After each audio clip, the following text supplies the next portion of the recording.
இப்போ மின்மினி அப்படின்னாவே நான் சிலுக்கரப்பட்டி முடிச்சுட்டு ஒரே ஒரு ரேடியோ இன்டர்வியூவில் சொன்னேன் மின்மினி பற்றி. அது வந்து சங்கர் சார் வரைக்கும் போய் ரீச் ஆகி சங்கர் சார் தான் வந்து அவர் எதிர்பார்க்குற 5 படங்களில் மின்மினியும் ஒன்றுன்ட்டு ஒரு இன்டர்வியூவில் சொல்லியிருந்தார். ஸோ அதுலேருந்து எல்லாருமே கேட்ச் பண்ணி மின்மினி வந்து அவர் தான் சொல்கிறாரு கேமராவில், இந்த மாதிரி சின்ன வயசில் எடுத்துகிட்டு அவங்க வளர்கிறதுக்காக வெயிட் பண்ணி செகண்ட் ஆஃப் எடுக்கிறாங்க, அந்த படத்துக்காக வெயிட் பண்ணுறேன் அப்படின்னு சங்கர் சார் ஒரு இதில் சொல்லியிருந்தார். ஸோ அதுலேருந்து இந்த படத்தோட யூஎஸ்பியாவே அதுவாக இருக்குது. இந்த மாதிரி அந்த சின்ன எடுத்துகிட்டு வெயிட் பண்ணி எடுக்கிறீங்களே அந்த படமா அப்படி கேட்பாங்க. ஆக்சுவலாக உண்மையை சொல்லணும்னா இது அந்த மாதிரி ஒரு இந்த இந்திய சினிமாலே நாங்கள் தான் இதான் ஃபஸ்ட்டு பண்ணுறோம், ஃபஸ்ட்டு இதுதான் நாங்கள் அப்படின்ட்டு நாங்கள் ஒரு தம்பட்டை அடிச்சுக்கிறதுக்காக இது பண்ணலை. இப்படி ஒரு பொது முயற்சியாக பண்ணணுன்ட்டு பண்ணலை. இது வந்து இன்னும் சொல்லப்போனால் படம் ஆரம்பிக்கும் போது இப்படியாக நாங்கள் பண்ண போகிறோன்னே எங்களுக்கு தெரியாது. ஃபர்ஸ்ட் ஆஃப் வந்து எடுத்துகிட்டு இதே இந்த பசங்களை மாதிரி இருக்கிற வேற ஒரு எல்டர்லி இருக்கிற ரிசம்பிளன்ஸில் இருக்க ஆக்டர்ஸை வச்சு தான் செகண்ட் ஆஃப் பண்ணணுங்கிற ஒரு இது இருந்துச்சு. ஃபர்ஸ்ட் ஆஃப் எடுத்தோம். நான் போரசன் பீப்பிளில் நடித்த கௌரவ், பிரவீன், எஸ்தர் நடித்தாங்க.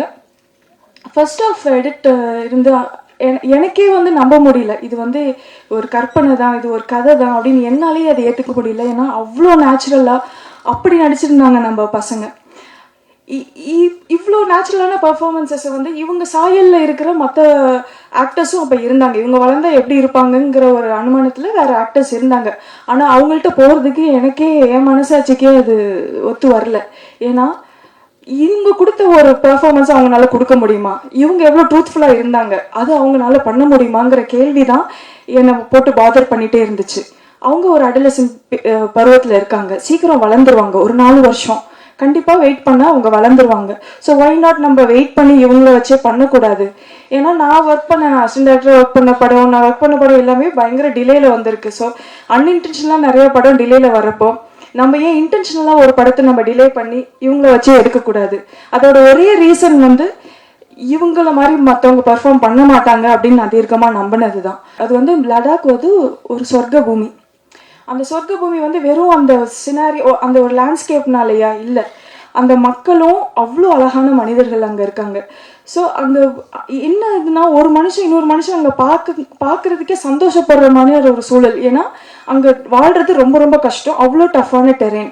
அங்கே வந்து பழக்கப்படாத ஒரு கிளைமேட்டுக்கு நாங்கள் அங்கே போய் ஆக்சிஜன் லெவல்ஸ்லாம் ரொம்ப கம்மியாக இருக்கிற இடத்துல நாங்கள் இங்கே க்ரூவில் போய் கம்மியான க்ரூ வச்சு நாங்கள் பண்ணோம். ஸோ எனக்கு ஒர்க் பண்ண என்னோட அசிஸ்டன்ட் டைரக்டர் சீத்து, ராஜீவ், இவங்களாம் ரொம்ப கஷ்டப்பட்டாங்க, ரொம்ப ரொம்ப கஷ்டப்பட்டாங்க. நாங்கள் எல்லாருமே இது பண்ணோம். பட் அந்த கஷ்டத்தை நான் இங்கே அது விற்கிறது என்னோட இது இல்லை. என்னோட தேங்க் ஸ்பீச்சை நான் ரிசர்வ் பண்ணிக்கிறேன்.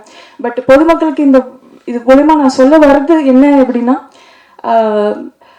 நிறைய இப்போ கத்திஜான்னு சொல்லிட்டு நான் இந்த படம் வந்து ரொம்ப ஏன் கத்திஜா அப்படிங்கிற மாதிரியான கேள்விகள் வந்துச்சு. இது ரொம்ப ஒரு மென்மையான ஒரு விஷயத்தை டீல் பண்ணுற கதை. அப்படிங்கும்போது எனக்கு வந்துட்டு இசையிலையும் அது இருக்கணும், ரொம்ப டெண்டராக இருக்கணும் அப்படின்னு நினச்சேன். ஸோ ஐடியலி ஒரு ஃபீமேல் கம்போசர் இருந்தால் நல்லாயிருக்கும் அப்படின்ட்டு தான் அவங்கள்ட்ட கேட்டிருந்தேன்.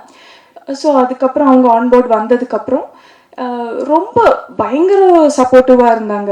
இதில் நடித்தவங்கெல்லாம் ஃபர்ஸ்ட் ஆஃபில் நடித்தவங்க அவங்களாம் வந்துட்டு ரொம்ப என்னை போட்டு பாதர் பண்ணாமல் அழகாக இந்த படம் வரும் அப்படின்னு நம்பினது.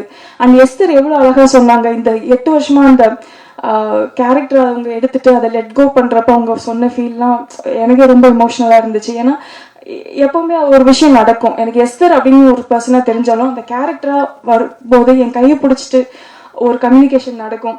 அது வந்து ரொம்ப அதே மாதிரி தான் கௌரவ், பிரவீனும். நாங்கள் எல்லாமே மின்மினிக்கு அப்புறம் பார்த்தீங்கன்னா மின்மினி ஃபர்ஸ்ட் ஆஃப் ஷூட் பண்ணிவிட்டு ஆல்மோஸ்ட் நாங்கள் அந்த டைம் பீரியட் ஒரு 7 இயர்ஸ்க்கு அப்புறம் தான் திருப்பி ரீகனெக்ட் ஆகிறோம், மனோஜ் சார் உட்பட. ஸோ எல்லாருமே ஒரு சக்தி தானே இது எல்லாத்தையும் திருப்பி கொண்டு வந்திருக்கு. ஏன்னா எல்லாரும் வேறு வேறு திசையில் போயிட்டாங்க. ஒருத்தர் டாக்டர் ஆகிட்டா, அவங்க யூஎஸ் போகிறாங்க, இப்படி எல்லாருக்கும் வேறு வேறு விஷயங்கள் இருக்குது. ஸோ இந்த படத்துக்காக எல்லாருமே திரும்பி சேர்ந்து கூடி இதை பண்ணுறதுங்கிறது பெரிய விஷயம். அது ஏன் அந்த படத்தில் என்ன இருக்குது அப்படிங்கிறது தான் இங்கே விஷயம். செய்திகளை உடனுக்குடனும் துல்லியமாகவும் தெரிந்து கொள்ள சப்ஸ்கிரைப் பண்ணுங்க.